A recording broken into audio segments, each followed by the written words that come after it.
Assalamualaikum warahmatullahi wabarakatuh. Perkenalkan kami dari kelompok 3 yang beranggotakan Muhammad Akil Sirozudin, Nurul Aini, dan Naila Elfarisa Habibah. Di sini kami akan memaparkan materi tentang perkembangan dan sejarah munculnya kaum Khawarij dan Murji'ah. Materi pertama akan disampaikan oleh Muhammad Akil Sirozudin. Disilakan. Pengertian aliran Khawarij. Secara etimologi atau bahasa, Khawarij berasal dari bahasa Arab, yaitu khoroja, yang berarti keluar, muncul, timbul, atau memberontak. Khawarij berarti setiap muslim yang ingin keluar dari kesatuan umat Islam. Dalam bidang terminologi ilmu kalam adalah Khawarij suatu sekte kelompok aliran pengikut Ali bin Abi Thalib yang keluar meninggalkan barisan karena ketidakkesepakatan terhadap keputusan Ali yang menerima arbitrase Tahim dalam perang Siffin pada tahun 37 Hijriah atau 657 Masehi dengan kelompok pemberontak Muawiyah bin Abu Sufyan perihal persengketaan khalifah. Khawarij juga sering disebut Haruriyah dari kata Harura, yaitu nama desa yang terletak di dekat Kufa di Irak. Di tempat inilah mereka berkumpul setelah memisahkan diri dari Ali yang berjumlah 12.000 orang dengan memilih Abdullah ibnu Wahab al-Rashid menjadi imam sebagai ganti dari Ali bin Abi Thalib. Sejarah munculnya kaum Khawarij. Asal mulanya, kaum Khawarij adalah orang yang mendukung Sayyidina Ali, akan tetapi akhirnya mereka membencinya karena dua anggota lemah dalam menegakkan kebenaran, mau menerima tahkim yang sangat mengecewakan. Sebagaimana mereka juga membenci Muawiyah karena selawan Sayyidina Ali Khalifah yang sah. Munculnya nama golongan Khawarij adalah setelah peristiwa Tahkim, yaitu sebagai upaya penyelesaian peperangan antara Ali bin Abi Thalib di satu pihak dengan Muawiyah di pihak lain. Peperangan kedua pihak itu terjadi disebabkan Muawiyah pada akhir 37 Hijriah menolak mengakui Khalifah Ali bin Abi Thalib karena setelah Ali bin Abi Thalib memindahkan ibu kota ke Al-Kufah. Setelah adanya penolakan tersebut, Muawiyah segera menghimpun pasukannya untuk menghadapi kekuatan Ali, sehingga terpecahlah peperangan Siffin pada tahun 37 Hijriah atau 658 Masehi.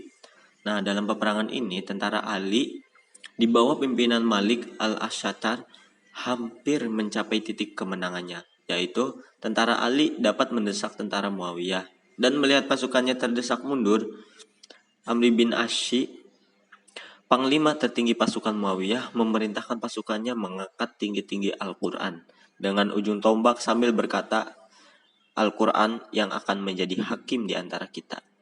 Marilah kita bertahkim dengan kitabullah. Kemudian Ali mendapat desakan dari pimpinan-pimpinan pasukan agar mau menerima ajakan tersebut, sehingga pun tidak bisa berbuat apa-apa selain mengabulkan permintaan untuk menerima. Tetapi sebagian di antara pasukan Sayyidina Ali ada yang tidak suka menerima ajakan tahkim itu, karena mereka menganggap bahwa orang yang mau berdamai ketika pertempuran adalah orang yang ragu akan pendiriannya dalam kebenaran peperangan yang ditegakkan. Hukum Allah sudah nyata, kata mereka. Siapa yang melawan khalifah yang sah harus diperangi. Kita berperang guna menegakkan kebenaran demi meyakinkan kepada agama kita. Kenapa kita mau berhenti perang sebelum mereka kalah? Kata mereka. Dan pada akhirnya kaum ini yang menolak perjanjian perdamaian itu membenci Ali radhiyallahu anhu karena dianggap lemah dalam menegakkan kebenaran. Sebagaimana mereka membenci Muawiyah karena melawan khalifah yang sah. Kaum inilah yang dinamakan Khawarij, kaum yang keluar dari dan memisahkan diri dari Ali bin Abi Thalib. Pokok ajaran Khawarij. Ada yang berpendapat bahwa pokok ajaran Khawarij dibagi menjadi dua bidang, yaitu yang pertama di bidang teologi. Orang mukmin yang berbuat dosa besar, murtakib al-kabair atau capital sinner adalah kafir dan telah keluar dari Islam dan wajib dibunuh. Yang kedua, ibadah termasuk rukun iman, maka orang yang tarikus sholat dinyatakan kafir. Yang ketiga, anak-anak orang kafir yang mati waktu kecilnya juga masuk neraka. Itu menurut pemahaman orang-orang Khawarij. Selanjutnya yaitu di bidang ketatanegaraan.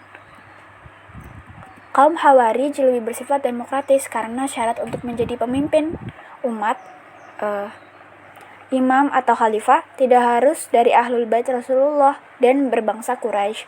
Siapapun bisa asal disepakati bersama. Hanya saja ada syarat kualitas kepribadian, yakni harus seseorang yang wirai, zuhud, takwa, tidak berbuat dosa dan kesalahan. Boleh tidak mematuhi aturan-aturan kepala negara bila ternyata ia seseorang yang dolim. Menurut Asy'ari, yang dianggap kafir oleh Khawarij ialah Ali, Utsman yang ikut perang Jamal, dan pelaku tahkim yang menerima tahkim dan yang membenarkan tahkim, maka wajib meninggalkan dari penguasa yang dolim. Selanjutnya pengertian murji'ah. Nah, secara bahasa mengandung arti pertama al-ta'khir atau yang kedua. Nah, murji'ah yang terkadang disebut dengan faham al-irja'ah dapat berarti yang pertama, mentakhirkan penentuan sikap yang benar atau siapa yang salah dalam suatu pertikaian waktu. Nah, antara Muawiyah dan Khawarij. Yang kedua, mentakhirkan penentuan orang-orang yang dianggap telah berdosa, apakah akan masuk neraka atau masuk ke surga. Yang ketiga, mentakhirkan posisi Ali dalam komposisi kekhalifahan yang mengandung konsekuensi mentakhirkan derajat Ali setelah Abu Bakar, Umar, dan Utsman. Menurut Syahrastani. Baik, selanjutnya sejarah murji'ah. Nah, munculnya murji'ah itu dilatar belakangi oleh persoalan politik, yaitu tentang khalifahan. Nah, umat Islam itu terbagi dalam dua kelompok, yaitu kelompok Ali bin Abi Thalib dan Muawiyah bin Abi Sufyan. Nah, aliran ini muncul di Damaskus pada akhir abad Hijriyah. Nah, kalimat itu disebut murji'ah karena menunda atau mengembalikan. Nah, murji'ah sendiri yakni kelompok atau aliran yang tetap berada pada barisan Ali bin Abi Thalib. Dan berkembangnya murji'ah antara lain gagasan irja atau arja'ah yang dikembangkan oleh sebagian sahabat sebagai penjamin persatuan dan kesatuan umat Islam. Nah, gagasan irja ini merupakan doktrin murji'ah yang muncul pertama kali sebagai gerakan politik diperlihatkan oleh cucu Ali bin Abi Thalib, yaitu Al-Hasan bin Muhammad Al-Hanafiyah. Nah, sekte murji'ah ini muncul sebagai reaksi atas sikap yang tidak mau terlibat dalam upaya kafir mengkafirkan terhadap orang yang melakukan dosa besar, sebagaimana yang dilakukan oleh kaum Khawarij. Nah, sekte ini menangguhkan penilaiannya terhadap orang-orang yang terlibat dalam peristiwa tahkim di hadapan Tuhan, karena hanya Tuhanlah yang mengetahui keadaan iman seseorang. Begitupun orang mukmin yang melakukan dosa besar, tapi menurut mereka itu masih disebut mukmin.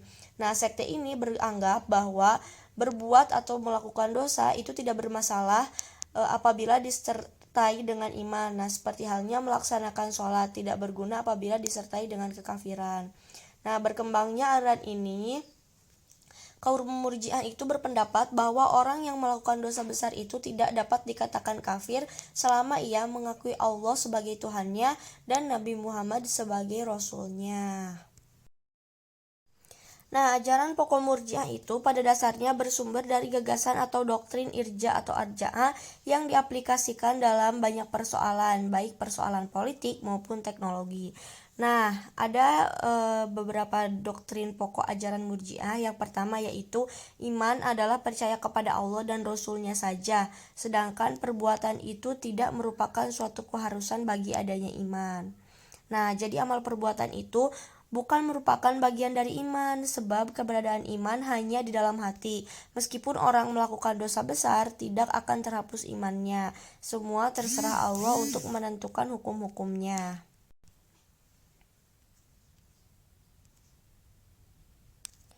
Nah, menurut murji'ah juga, iman itu cukup dengan melakukan dan mengakui dan percaya juga kepada Allah dan Rasulnya.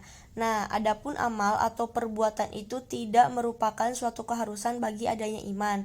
Nah, jadi seseorang itu tetap dianggap mukmin walaupun meninggal dalam perbuatan melakukan dosa besar. Nah, jadi kebanyakan aliran murji'ah itu berpendapat bahwa iman itu hanya membenarkan dengan hati, atau dengan kata lain iman hanya pandangan kepada Allah dengan hati, bukan pengertian lahirnya. Nah, jadi intinya orang-orang Murji'ah itu meyakini iman itu hanya dalam hati, jadi bukan karena perbuatan gitu. Jadi menyampaikan perbuatan tapi meyakini imannya itu dalam hati, walaupun dia melakukan dosa besar, tapi kalau di hatinya iman, dia itu berarti masih tetap seorang muslim atau mukmin gitu. Lalu ada pemberian harapan terhadap orang muslim yang berdosa besar untuk memperoleh ampunan dari Allah. Nah, jadi perspektif Murji'ah ini, orang Islam itu yang berbuat dosa besar tidak menjadi kafir, melainkan tetap mukmin. Persoalan dosa besar diserahkan kepada Tuhan dalam keputusan kelak di hari perhitungan. Nah, jadi kalau dosa besarnya itu diampuni Tuhan, maka ia jelas akan masuk surga. Tapi kalau misalkan tidak diampuni, maka harapan bagi pelaku dosa besar itu untuk diberi ampunan Tuhan sehingga seterusnya dapat masuk surga.